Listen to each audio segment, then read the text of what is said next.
Portal. É um jogo de 2007, ele já é bem antiguinho. Ele é uma história que é um pouco confusa e ela também tem muitas reviravoltas, então eu não posso explicar exatamente como que a história funciona, mas o enredo é: você é uma participante de um estudos de experiências de laboratório. Você basicamente recebe esse braço robótico que pode criar portais e você tem que ir passando de fase em fase. Cada fase você aprende uma mecânica nova, uma dinâmica nova e um novo objetivo. Então, por exemplo, você começa tendo que pegar algum objeto e colocar em cima de um botão.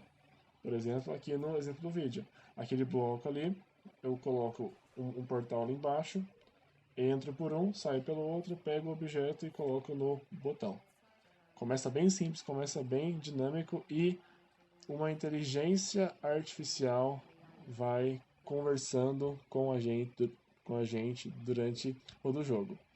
Essa IA, ela parece nossa amiga, mas ao longo do tempo ela vai nos desafiando mais e mais, até que ela começa a propor desafios que são impossíveis para nós, mas a gente, com a nossa esperteza, consegue passar por todos eles. Esse jogo, assim como alguns outros que eu já citei, ele trabalha com questões de física e com questões de gravidade. Então, nesse caso, se eu soltar algum objeto, ele vai cair na gravidade.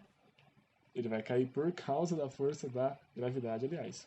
Se eu soltar um objeto em um portal que esteja nesse sentido e o outro portal estiver nesse sentido, a força com que ele cai aqui vai ser a força com que ele vai ser projetado aqui. Esse jogo, para a época, ele foi muito inovador, ele foi muito revolucionário, porque ele foi o primeiro jogo a trabalhar com gravidade e movimento linear. E o que seria esse tal de movimento linear? Pra gente é, pra gente é o embalo.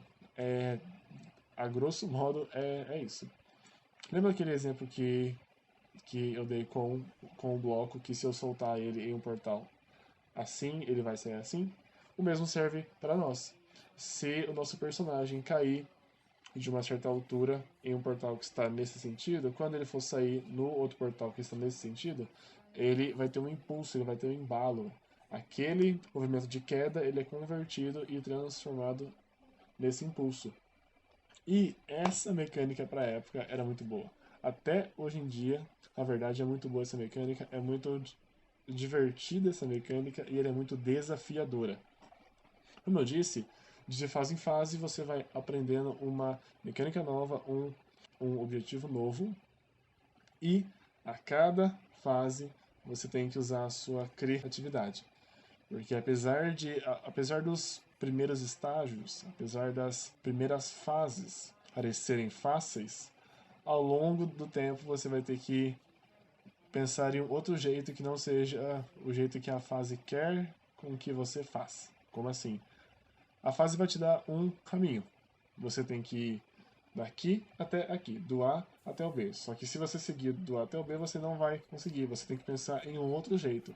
Ou seja, você vai ter que ser criativo. Você vai ter que bolar alguma estratégia, algum plano, você vai ter que ter alguma coisa em mente. Mais para metade do jogo, ou mais para o finzinho do jogo, essa história muda e ela vai ter uma reviravolta.